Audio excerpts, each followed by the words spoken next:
Assalamualaikum. Waalaikumsalam. Masuk. Masuk. Iya. Tadi saya lewat situ loh. Oh iya. Tadi kelihatan. Iya, iya. Ya ampun. Aduh, lagi makan ya? Iya, iya. Maaf nih tetangga nih. Gak apa-apa. Nggak apa-apa. Ayo, ayo, ayo, ikutan yuk, makan yuk. Nih, tuh. Silakan loh dimakan. Langsung ya dari tadi hanya Silakan bereaksi. ya, silakan Aduh. makan. Ini diminum. Mbak Mesya sama Mas Baby kan udah lama menikah.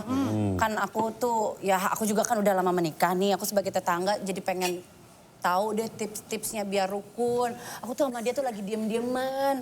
Katanya kalau diem-dieman tuh bisa bikin makin romantis. Iya nggak sih, pernah nggak sih kalian diem-dieman gitu katanya salin treatment? Silent. Oh, silent. Oh, iya, iya, iya, iya. Gimana ya kalau kita tuh diem-dieman 1 detik aja tuh kayaknya rasanya gimana gitu ya Iya. sayang. Salah kan? Iya kan? Salah datang ya? Kita tuh Salah nggak datang kuat. rumah ya? Kalau diem-dieman sedetik aja tuh kita gak kuat. Tapi suami saya rese. Kenapa? Masakan saya pokoknya dikomplain terus sama dia. Nggak pernah dibilang enak. Ya ampun, kasihan banget ya sayang. Itu udah nggak Lesti cinta ya. lagi Itu tuh. udah gak Itu nggak cinta, cinta lagi. Coba dipikirin Pernah lagi deh. nggak gitu? Nggak pernah. Walaupun nggak enak pernah bilang nggak enak nggak? Pernah nggak sayang? Nggak pernah. Nggak pernah kan? Nggak pernah Selalu berani enak kan? Enak selalu kan? Lebih ke nggak pernah berani ya. Nggak pernah berani. Terus apapun dikomplain. Kalau awal-awal sih selalu romantis, tapi sekarang nggak pernah sama sekali. Oh itu punya istri lagi tuh. Jangan-jangan ya. Coba bisa dicurigai. Suaminya siapa sih? Namanya? Nah ini. Parah ini Kenapa? cariin dari tadi. Istri nggak tahu dia. Salah. Salah, Istrinya. ini istri. Kamu gimana sih? Baru aja ditinggal sebentar, Kamu udah nggak nih. tahu istrinya yang mana. Kamu dicarikan kemana-mana. Kamu dicariin juga. Parah dia. Emang kalau marah-marah kalian gimana? Diam aja atau balas-balasan nggak? Ya enggak dong, harus satu ada yang ngedinginin nih ya Beb. Iya. Jadi ibarat api tuh ya, jangan dikasih bensin, tapi dikasih air. Jadi satunya harus melipir dulu. Siapa yang lebih melipir? Siapa biasanya? yang melipir Beb? Biasanya. Lupa ya. Kadang-kadang aku, kadang-kadang kamu Iya. kan. nggak Gimana tentu. lupa, lu masih inget gak sih pernikahan lo ini gimana, Beb? Saya nggak ngerti apa tuh maksudnya. Sebenarnya kalau misalnya kita diem dulu ketika sedang menghadapi konflik bersama pasangan itu nggak apa-apa banget kok. Karena mungkin kita butuh meredakan dulu emosi kita ketika sedang berkonflik. Tapi itu beda sama yang namanya silent treatment. Nah kalau misalnya ketika kita sedang silent treatment itu artinya kita diem. Nggak ngejelasin apa-apa ke pasangan tapi pengen pasangan ngerti kita. Jadi harus dibedain ya mana diem dulu untuk meredakan emosi sama mana yang namanya silent treatment. Mendingan komunikasiin aja deh apa yang jadi kebutuhan kita, apa yang jadi masalahnya. Nah iya kan? Gitu. Apa saya kata begitu beda. Dia silent treatment, kagak ngerti silent treatment. Mau sosokan silent treatment. Ya kan saya nggak ngerti, makanya untungnya kan ada tadi yang nyetopin kita ada Indah. Emang kalian berdua nih bagaimana sih? Nih jujur nih, pertanyaan jujur. Bagaimana, apakah yang terlihat itu seperti apa adanya dan bisa tetap berapa belas tahun? Kok dia yang ngepaus? Ngapain? Pabrik yang ngepel. Halangin kita lagi ngobrol. Dia rumah tangganya pasti tertawa terus ya. Gimana sih punya suami bisa kocak kayak gitu terus? Kalau kalian gimana? Berapa belas tahun menikah? Mau 18. Mau 18. Tuh Masih lama bisa ya. menjaga perasaan satu sama lain, terutama baby. Beb lo menjaga perasaan istri itu selama 18 tahun. Itu di Iya. pernikahan lo, di pacaran kan lebih lama lagi. Pasti. Ya dipelajarin dong. Ah. Istrinya kayak gimana, Speknya senengnya. apa? Kalau spek udah dari awal. Tapi Kita walaupun, nggak terima barang. walaupun dipelajari tetap suasana hati kan setiap lo terus belajar, terus mempelajari dia kan. Oh iya nggak? dong. Sama-sama. Kita tuh pasangan nggak selalu punya love language yang sama. Iya, betul, Tapi setuju. untuk cari tahu biasanya kalau gue tuh tipenya yang jor-joran sama dia. Oh. Sayang, kalau kamu cuek sama aku terus-terusan nanti jangan kaget ya kalau ada cowok yang merhatiin aku. Kamu jangan nyesel, gue gituin aja. Gue gituin aja. Dosa. Kak, belum. Doanya. Terus akhirnya dia bilang gitu, oh iya aku kurang perhatian ya maaf ya sayang. Baru dia mulai perhatiin, baru mulai muji-muji kayak gitu loh. Dan lo, ngancem ya. dan lo menjadi tipe yang seperti itu belak-belakan atau jor-joran dengan ini juga dia Oh iya dong, memperhatikan sama, dia. sama. Nggak sembarangan orang bisa digituin soalnya. Oh iya, Gue juga ngancem dia. Kalau Apa? dia sampai kayak gitu terus sama gua, kalau ada cowok lain jangan sampai. Ini ngaco nih orang nih. Ngaco. Dengar itu. Kamu itu Kamu yang dikit-dikit denger. love language. Kamu tuh Apaan? akhir-akhir ini love language kamu tuh physical attack tau gak sih? Jadi nerekam lo gitu. Oh, love language. Arti saya love Gak language. bisa. Kalau Lu enggak, sampai love language. Lu ngapain? gak ada dulu, lo gak ada ikutannya.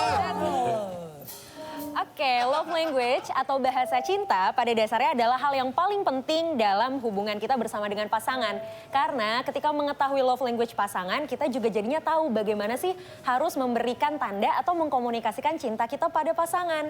Baiknya kita kasih tahu kebutuhan kita apa, bagaimana cara kita mencintai pasangan, dan kita juga harus tahu bagaimana kita merespon pasangan kita. Jadi akhirnya nggak ada tuh yang namanya salah-salahan.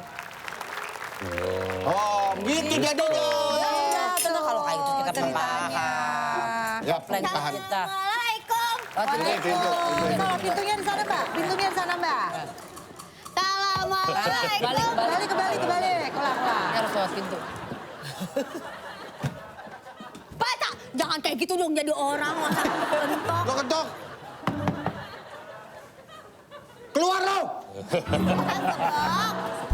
Masuk ya. Masuk dong. Tante, Om. Kamu ngapain kesini?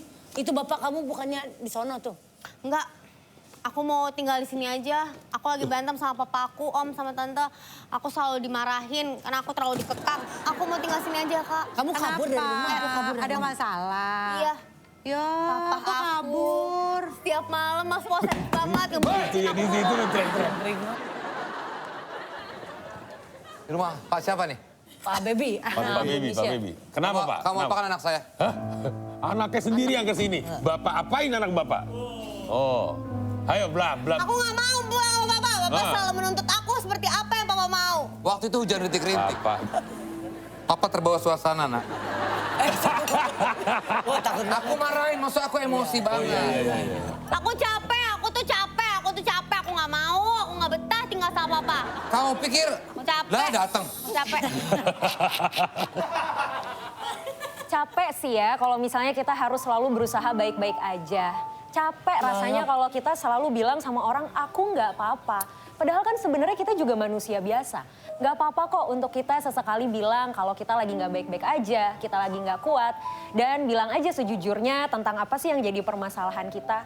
Kalau kita nggak bisa jujur sama diri kita sendiri, gimana kita mau jujur sama orang lain? Kalau kita nggak bisa bantu diri kita sendiri, gimana orang lain mau bantu kita? Oh, apa saya kata? Balik lagi Pak, mukanya balikin lagi. Udah. Balikin. Kelamaan pause. Oh, maka udah Mbak, ya. Nggak bisa begitu. Oh, Aku juga capek, tahu nggak? Punya anak seperti kamu gini. Udah Apa Pak emangnya Desta, aku?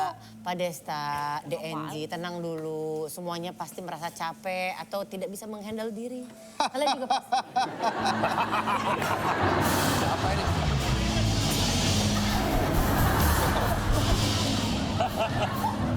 simputan dari gua hantu. Kan aku pendekar capit. Skenario nggak ada. Gitu aja. Tapi gini, saya mau tanya sama Baby sama Meisha nih ya. Iya. Sebetulnya pasti kan pernah ngerasa lagi kayak di titik terbawah. Nah itu gimana, Beb, Meisha? Apa? Pasti pernah merasa di titik terendah, kayak capek, kayak nggak bisa menghandle diri gitu. Gimana? Pastilah ada momen di mana kita lagi capek banget, lagi peak banget, terus akhirnya kena imbasnya ya suami, ya istri, ya anak. Pastilah manusiawi. Tapi kan lama-lama belajar dong, pengen berubah dulu, ketemu nggak marah-marah. Akhirnya kita tahu gimana sih caranya supaya biar agak tenangan dikit, misalnya ke kamar dulu kayak sendirian gitu ya. Iya. Atau nggak kamu ke studio biasanya ya. Kalau Biasanya mumet sih ya. kasih waktu buat sendiri. Tapi permasalahannya gini, emang Iya. anak saya tuh udah mulai susah dibilangin gitu. Gampang ya, Pak, ya? Bapaknya jadi overthinking kan, mikirnya dia kemana-mana, salah pergaulan lah, apalah gitu. Oh iya, iya. Pernah nggak ngerasa overthinking? Banget. Ya, ini anak lagi ngapain, ini dia gimana ya? Atau di teman sama siapa ya? Gitu. Pasti. Mengatasi Pernah lah, Terus gimana? Kalau baby Apalagi gimana, anak Beb? cewek. Nih bapaknya overthinking Paling- melulu, anaknya cewek. Dua. Paling nyuruh dia, kalau udah marah ya, aduh kemana nih anak gitu. Sayang, telepon dia sayang, gitu. Kamu deh yang ngomong gitu kan, buang body bapaknya. Bukan buang body, kalau bapaknya yang ngomong nanti Takutnya nanti ngebekas. nggak Anak cinta lagi dia sama perempuan gua. kan- Anak perempuan kan ngeri ya, kalau bapaknya salah ngomong dikit kan diingat. Ngomong soal overthinking Berarti ya? bapak ini overthinking sama Iya. Angie. Apa aku anak? Tapi bapak nggak bisa apa ya? Nggak bisa gitu. Kamu mikirin. ngebayangin aja, bapak ngebayangin aja kalau Miska emang pergi-pergian tiap. Tapi kalau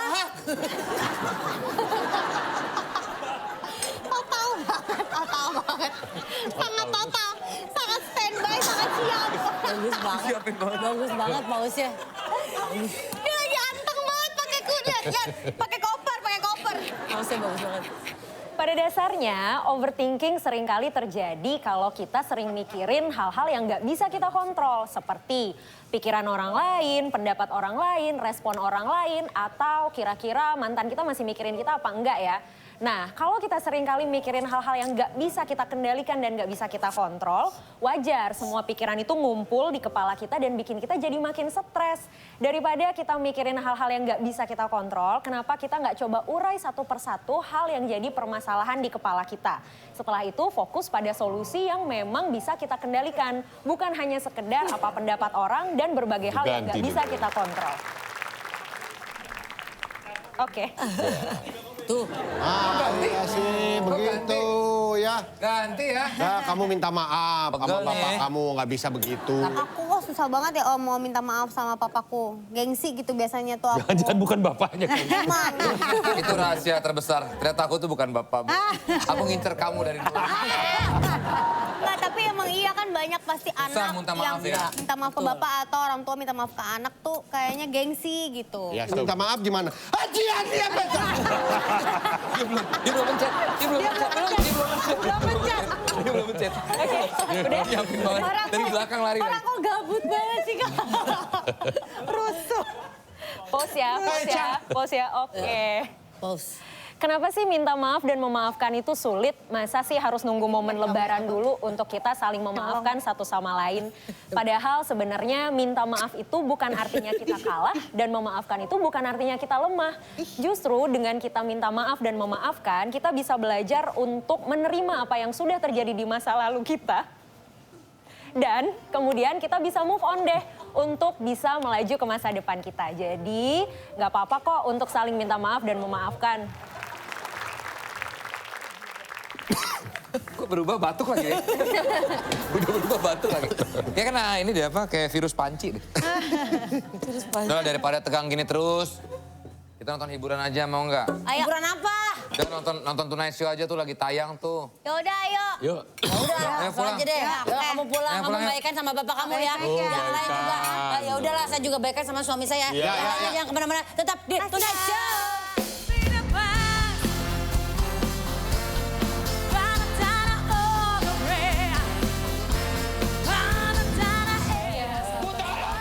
Iya, tenang dulu. Tenang dulu ya. Tenang dulu ya, Pak.